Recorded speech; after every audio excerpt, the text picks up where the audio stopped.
আলাইকুম রহমতুল্লাহি আবরাকাতু। সুধী দর্শক, আপনারা কাছের এবং দূরে যে যেখানে আছেন সবাইকে নাজমুল ইসলাম চ্যানেল থেকে শুভেচ্ছা রইল। সুধী দর্শক, আজকে যে বিষয়ে আমি কথা বলবো, এতদিন বাংলাদেশে এই বিগত 16-17টা মাস বাংলাদেশটা একটা জ্বলন্ত কড়াইয়ের উপরে ছিল। এখনও জ্বলন্ত কড়াইয়ের উপরে আছে, অবশ্য এখন স্থিমিত আছে, ধীর স্থিরভাবে এখন চলছে। এতদিন অভিভাবক ছাড়া ছিল। আমরা যে পাহাড় সমান প্রত্যাশা নিয়ে যে ব্যক্তিকে বসাইছিলাম একজন নোবেল জয়ী, মানে এখন কি বলবো, এর থেকে জাইলে পাড়ার গোপালরে বসাইলে আরো ভালো করত। দেশটা তছনছ করে দিছে মব, সন্ত্রাসী, চাঁদাবাজ দিয়ে, অনিয়ম, মেয়েদের নির্যাতন, মাজার ভাঙ্গা, কত ধরনের কেরামতি, বাড়ি পোড়ানো, বাড়ি জ্বালানো, বাড়িকে ভাঙ্গা, হেন কোনো কাজ নাই যেগুলো তারা করেনি। কিন্তু আমাদের নোবেল জয় কি চুপচাপ করে রয়েছে, অবশ শিশু, খোকাবাবু কিছুই বোঝে না, এই আছে অবস্থা। সুধী দর্শক, আমাদের অভিভাবক এখন বর্তমান আওয়ামী লীগ নাই, বর্তমানে একজন অভিভাবক আসছেন, দীর্ঘ 17 বছর লন্ডনে থাকার পরে তিনি বাংলাদেশে পাড়া দিছে। এখন সবারই একটা প্রত্যাশা আছে তিনি একটা কিছু করবেন। তার তার দিকে অনেক মানুষ তাকায় আছে। তিনি এখন এই মুহূর্তে সবারই একটা আওয়ামী লীগ, বিএনপি, জাতীয় পার্টি, জামাত নয়, তারা তাদের মতন চলে। অনেক মানুষ, এই দেশের প্রায় 90% মানুষ তারেক জিয়ার প্রতি তাকায় আছে। তিনি কি করে, কি বলে, এ আছে অবশ্য। আগে মানুষের গন্তব্যস্থল ছিল যমুনায়, এখন গন্তব্যস্থল হয়েছে তারেক জিয়ার বাড়ি, খালেদা জিয়ার বাড়ির দিকে, গুলশানে।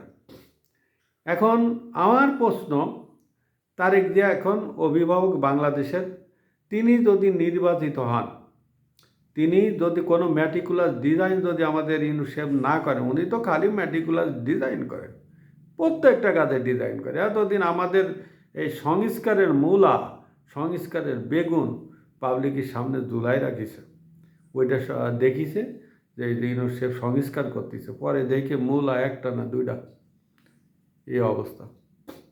এখন আর সংস্কার নাই, এখন আবার উনি নাকি কি গণভোট দিব, হানা, বুঝলেন, এ আছে অবস্থা। এখন আমার প্রশ্ন আছে যে বাংলাদেশে যে এই যে অরাজকতা দেখাতেছে গত 16 মাসে যা যা হয়েছে, তার ভিতর কয়েকটা আমি বলছি।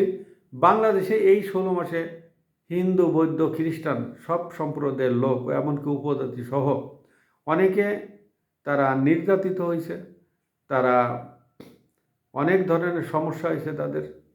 এইটা দূর করার জন্য তিনি কি করবেন, এই প্রশ্নটা আমার।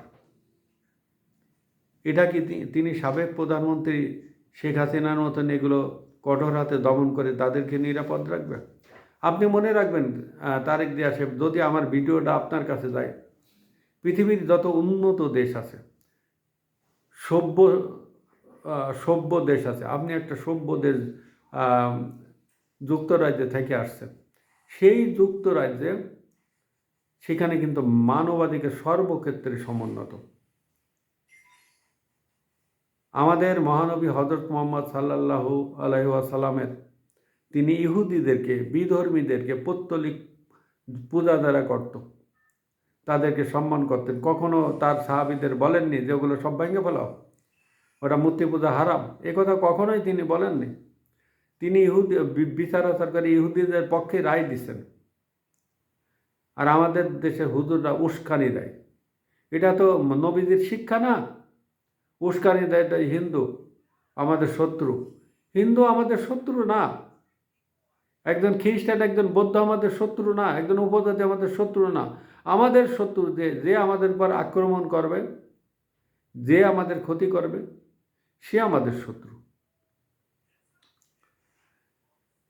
এখন দেশের ভিতরে অনেক কিছু হয়, ভাই ভাই দ্বন্দ্ব হয়।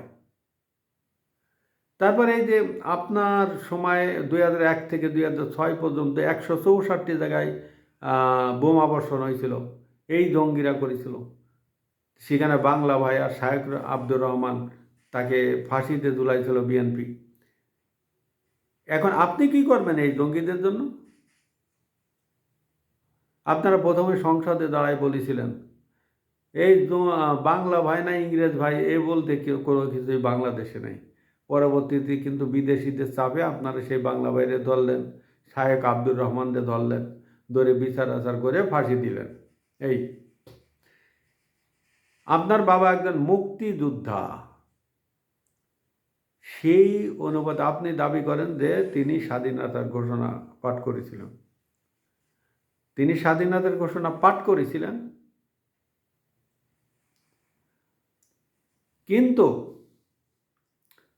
আপনার বাবা মুক্তিযোদ্ধা হিসেবে এত মুক্তিযুদ্ধ ভাস্কর্য ভাঙিয়েছে, সেই ভাস্কর্যগুলো কি হবে? আপনি কি মেরামত করবেন, না আবার ওইগুলো ভাঙ্গে প্লেন করে আবার অন্য কিছু করবেন? যেসব আওয়ামী লীগের নেতাকর্মীরা নির্যাতিত হয়েছে ঘর বাড়ি ছাড়া, তাদের জন্য কি করবেন? কারণ আপনি এখন ঐক্যের প্রতীক। ঐক্য করবেন না, তাড়াই দিবেন।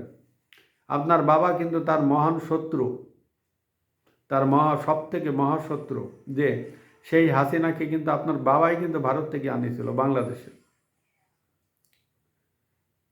মানে দল ব্যালেন্স করার জন্য। প্রকৃত অপরাধীরা যারা 16 মাসে এগুলো করেছে তাদের কি আপনি খুঁজে বের করে বিচার করবেন? হাদি হত্যার প্রকৃত যে আসামি ফয়সাল এবং তাকে যে নির্দেশ দিছে, তাকে যে সুপারিশ দিছে, আপনি সেটার কি করবেন? আপনি কি সেটা ধরবেন? এখন এই যে জুলাই যোদ্ধারা শাহবাগে যা করতেছে এগুলো করবেন? এগুলো তো কিছু না, এগুলো শাহবাগে যারা আসছে এই হাদির নাম বেছে খাবে, হাদিরে বেছে খাইতেছে, তারা মূলত এই নির্বাচনটা পিছানোর জন্য ম্যাটিকুলাস ডিজাইনে কাজগুলো করছে।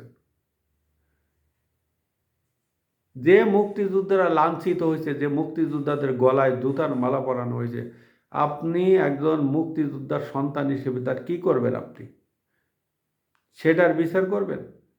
এই গতকালও শাহবাগে একজন মুক্তিযোদ্ধা মুরব্বী, তাকে থাপ্পড় দিছে একজন মহিলা।